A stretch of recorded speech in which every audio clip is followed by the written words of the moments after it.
اور جیسا کہ میں نے جس سورہ کی تلاوت کی اس میں خالق کائنات ارشاد فرماتا ہے کہ حبیب ہم نے آپ کو کوثر عطا کیا۔ رسول خود یہ ارشاد فرماتے ہیں کہ حسن میرا پہلا بیٹا ہے، حسن دوست کا بیٹا۔ آج جو رسول کو ابتر کا تانا دیا جا رہا تھا، آج حسین وہ بہت دلیل بن کر آئے ہیں پر تماشا کرنے کے لیے۔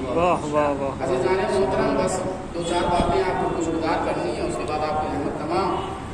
ہر امام اپنی جگہ پر بلند ہے، لیکن کچھ ہر امام کے اندر اپنی صفت ہوتی ہے۔ جیسے مولا کائنات کے بعد صحابہ کرام ہے، ہر امام کی جو شناخت ہوتی ہے، جو پہچان ہوتی ہے، وہ امام کے کردار کے اوپر سے ہوتی ہے۔ بے شک بے شک امام کا کردار، امام کا پیغام ایک ہوتا ہے، لیکن کچھ خصوصیات ہوتی ہے جن کی وجہ سے امام جانا اور پہچانا جاتا ہے۔ اس لیے کہ مولا کائنات اگر شجاع ہے، مولا کائنات اگر سخی ہے، تو ایک دسترخوان امام حسن کی مدینے میں مشہور ہے۔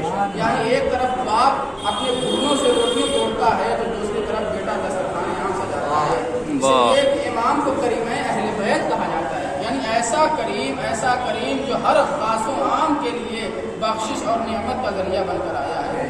اس لیے کہ عزیزان محترم، جب امام کی خدمت میں چاہنے والا خود امام کی خدمت میں آتا رہنے کے بعد کہتا ہے مولا میرے ضرورت ہے، آپ مجھے 1000 دینار دے دیجئے تاکہ میں اپنی ضرورتوں کو پورا کروں۔ بہت توجہ دیکھیے، کسی کو بھی ایک بات کہہ دینا بھی بہت بڑی بات ہوتی ہے، یعنی اس کی تسلی کے لیے، اس کی تشفی کے لیے انسان اگر میٹھے الفاظ بھی اپنی زبان سے جاری کر دیتا ہے، اس کے لیے وہی کافی ہوتا ہے۔ چاہنے والا ہے، مولا سے کہتا ہے کہ مولا مجھے 1000 دینار کی ضرورت ہے۔ اس زمانے میں یعنی آج کے زمانے میں لاکھوں روپے۔ مولا نے کہا میں تمہیں 1000 دینار دے دوں گا، لیکن کیا میں تمہیں 1000 دینار بہتر سے کوئی ایسی شے ہے جو دے دوں جسے تمہیں دنیا اور آخرت میں کام آئے؟ بہت توجہ۔ تو مولا نے کہا، اس چاہنے والے نے کہا مولا کیسی باتیں کر رہے ہیں؟ تو مولا نے کہا تمہارے شہر میں جس شہر کے رہنے والے ہو، اس شہر میں غاصب ہے، ایک ناصبی ہے جو لوگوں کو بہکا رہا ہے، جو لوگوں کو راہ مستقیم سے بھٹکا رہا ہے، جو لوگوں کو اپنی طرف لا رہا ہے، یعنی صراط مستقیم سے الگ کرا رہا ہے، جدا کر رہا ہے۔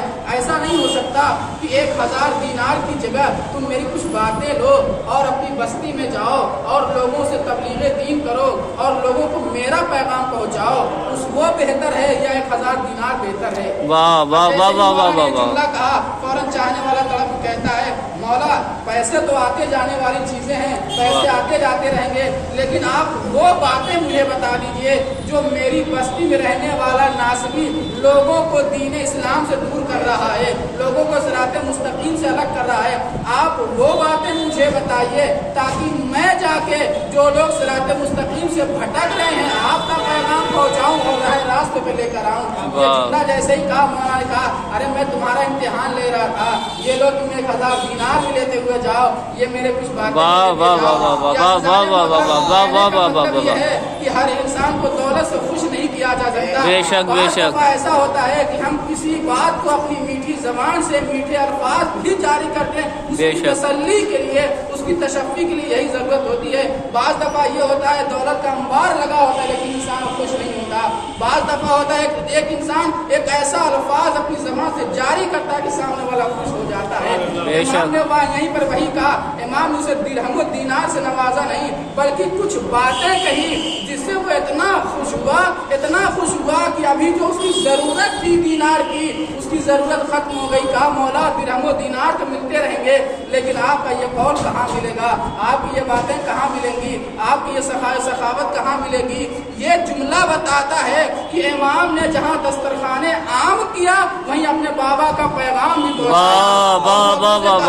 اگر میرا بابا اپنے گھٹنیوں سے سوکھے روٹی توڑ سکتا ہے لیکن میں اسی کا بیٹا دسترخوان عام کر کے دنیا والوں کو بتانا چاہتا ہوں ہم صاحب اختیار ہونے کے باوجود بھی لذیذ غذا سے محروم نہیں ہیں، بلکہ لوگوں کو کھلا کے بتا رہے ہیں کہ دیکھو ہم کتنے صاحب اختیار ہیں۔ اللہم صلی علی محمد و آل محمد۔ مولا نے فوراً اپنی جو گٹری کی روٹی کی کھولنا شروع کی تھی، اس میں کئی گاٹھ لگی ہوئی تھی۔ چاہنے والے نے کہا مولا ہم سے ہمارے دسترخوان سے نوش کر لیجیے، کہا نہیں اس پر صدقہ حرام ہے۔